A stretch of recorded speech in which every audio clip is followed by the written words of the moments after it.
Halo, Assalamualaikum warahmatullahi wabarakatuh. Perkenalkan, saya Muhammad Ramadhani. Saya bersama rekan saya, Niki Daniel Sengke. Kami dari Magister Psikologi Universitas 17 Agustus Surabaya. Di sini kami akan membahas Human Capital Management. Apa sih Human Capital Management?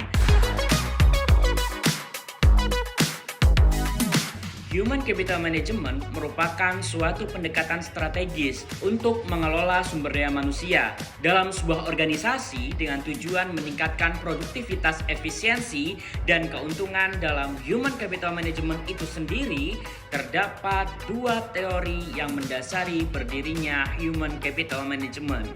Dua teori tersebut adalah yang pertama, Classical Management Theory, dan yang kedua adalah Scientific Management Theory. Yuk mari kita bahas dulu teori yang pertama, yaitu Classical Management Theory. Pengelolaan sumber daya manusia telah berkembang dari berbagai teori manajemen yang muncul selama abad ke-19 dan awal abad ke-20.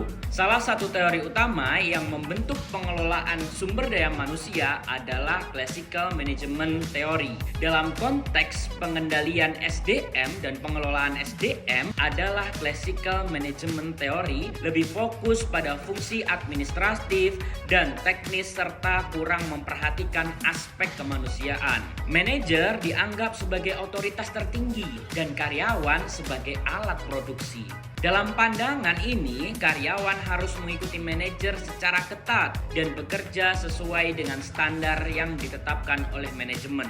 Meskipun Classical Management Theory memberikan kontribusi penting dalam mengembangkan prinsip-prinsip manajemen modern, pendekatan ini memiliki kelemahan dan mengabaikan kebutuhan dan apresiasi individu karyawan. Oleh karena itu, pada tahun 1930-an dan 1940-an, teori-teori baru seperti Human Relation Theory mulai berkembang dan menekan pada pentingnya hubungan interpersonal dan hubungan manusia dalam organisasi. Human Relation Theory adalah teori manajemen yang dikembangkan pada tahun 1930-an oleh sekelompok peneliti di bawah pimpinan Elton Mayo.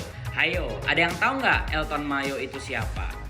Nah, Elton Mayo sendiri adalah seorang sosiolog di Harvard Business School. Teori ini menekan pentingnya hubungan interpersonal dan kebutuhan manusia dalam organisasi. Menurut Human Relation Theory, karyawan tidak hanya dianggap sebagai alat produksi, tapi sebagai individu yang memiliki kebutuhan dan aspirasi. Karyawan dianggap sebagai integral dan diperlakukan sebagai partner dalam mencapai tujuan organisasi. Karyawan yang bahagia dengan pekerjaan mereka cenderung lebih produktif dan berkontribusi besar pada kesuksesan organisasi. Elton Mayo sendiri melakukan serangkaian eksperimen Hawthorne atau Hawthorne Studies untuk meneliti pengaruh lingkungan kerja terhadap kinerja karyawan. Hasilnya menunjukkan bahwa hubungan interpersonal dan faktor psikologis kepuasan kerja, motivasi, dan partisipasi karyawan dalam pengambilan keputusan memiliki dampak yang signifikan pada kinerja karyawan. Human Relation Theory mempengaruhi pemahaman manajemen sumber daya manusia modern.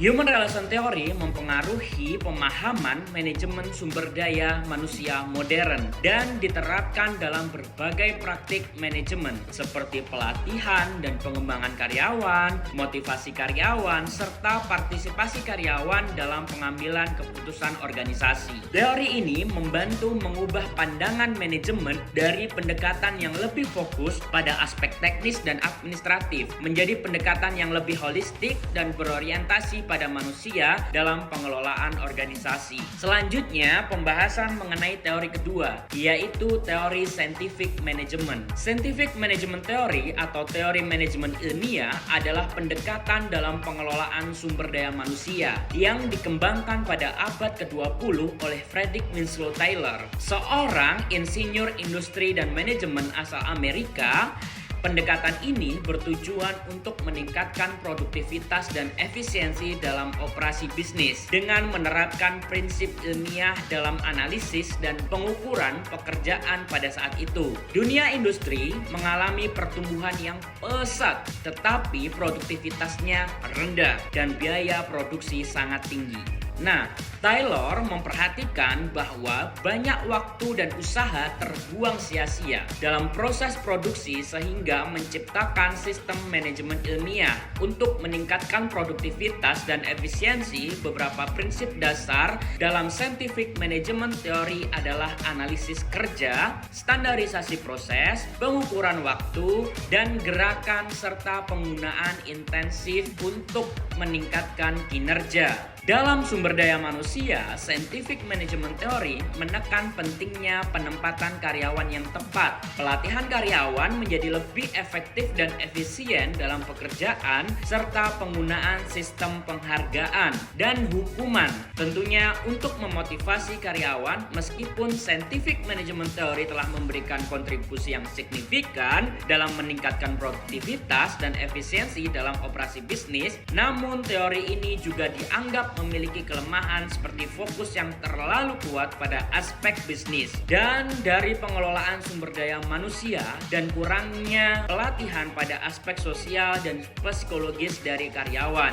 Setelah kita mengetahui definisi dan dasar teori dari Human Capital Management, mari kita simak yang akan dijelaskan oleh rekan saya Niki Daniel Sengke terkait dengan apa sih perbedaan HRM dan HCM. Oke Niki, silahkan. Baik, perkenalkan nama saya Niki Daniel Sengke. Nah, di sini saya akan membahas tentang apa sih perbedaan HRM dan HCM. HRM atau Human Resource Management dan HCM atau Human Capital Management adalah dua pendekatan yang berbeda dalam sumber daya manusia. Meskipun keduanya memiliki tujuan yang sama, yaitu untuk mengelola sumber daya manusia di organisasi, namun pendekatan dan fokusnya berbeda. Human Resource Management lebih menekankan pada manajemen administratif seperti administratif gaji, manajemen kinerja, dan pengembangan karyawan. Nah, jadi Human Resource Management lebih fokus pada pengelolaan sumber daya manusia dalam aspek operasional dan administratif. Sementara itu, Human Capital Management lebih menekankan pada pengelolaan karyawan sebagai aset yang bernilai dan berharga bagi organisasi. Human Capital Management melihat karyawan sebagai model manusia yang dapat memberikan kontribusi strategis dalam mencapai tujuan organisasi. Fokus Human Capital Management adalah pada pengembangan serta memanfaatkan keterampilan dan potensi karyawan secara maksimal. Sebagai contoh, Human Resource Management dapat memfokuskan pada proses perekrutan dan seleksi, di mana untuk memastikan organisasi memiliki staf yang cukup untuk mengoperasikan bisnis dengan efisien. Sedangkan Human Capital Management lebih fokus pada pengembangan dan peningkatan keterampilan karyawan.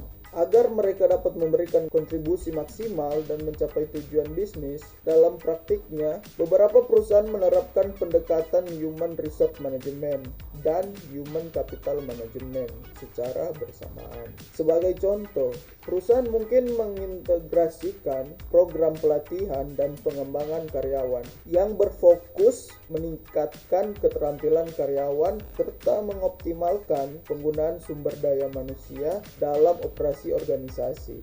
Nah, di sini kita masuk pada Human Capital Management dalam perspektif psikologi. Nah, setelah kita mengetahui apa saja perbedaan yang ada pada Human Resource Management dan Human Capital Management, maka pada penjelasan berikut saya akan membahas tentang bagaimana sih pendapat atau pandangan Human Capital Management berdasarkan perspektif psikologi. Nah, Human Capital Management atau HCM merupakan pendekatan dalam pengelolaan sumber daya manusia yang menekan pada nilai penting karyawan sebagai aset atau modal penting dalam operasi bisnis. Human Capital Management memandang karyawan sebagai sumber daya yang strategis yang dapat memberikan kontribusi nyata dalam mencapai tujuan dan bisnis yang diinginkan. Nah, oleh karena itu, penting untuk memastikan karyawan karyawan merasa dihargai dan didukung untuk terus berkembang. Dalam konteks psikologi, perspektif Human Capital Management menekankan pentingnya psikologi kerja dalam memahami dan meningkatkan produktivitas serta kesejahteraan karyawan. Beberapa aspek psikologi kerja yang menjadi fokus dalam Human Capital Management yaitu adalah motivasi, kepuasan kerja, komitmen organisasi, dan kesejahteraan psikologis. Nah, Human Capital Management juga menekankan pentingnya pelatihan dan pengembangan karyawan sebagai upaya untuk meningkatkan keterampilan dan pengetahuan mereka. Sehingga karyawan dapat memberikan kontribusi yang lebih besar dalam operasi bisnis. Human Capital Management mendorong penggunaan metode penilaian kinerja yang adil dan transparan, sehingga karyawan di sini merasa dihargai dan merasa memiliki tujuan yang jelas dalam karir mereka. Dalam perspektif Human Capital Management, manajemen sumber daya manusia dianggap sebagai fungsi strategis yang membantu organisasi untuk mencapai tujuan bisnisnya melalui pengelolaan sumber daya manusia secara efektif dan efisien. Nah, Human Capital Management juga mendorong adopsi teknologi informasi dan analisa data dalam pengelolaan sumber daya manusia sehingga informasi yang diperoleh dapat digunakan untuk mengambil keputusan yang lebih akurat dan efektif. Nah, dengan menerapkan perspektif Human Capital Management dalam pengelolaan sumber daya manusia, organisasi di sini dapat meningkatkan produktivitas dan kinerja mereka dan menciptakan juga lingkungan kerja yang positif dan mendukung bagi karyawan. Oke, terima kasih, sekian dari saya.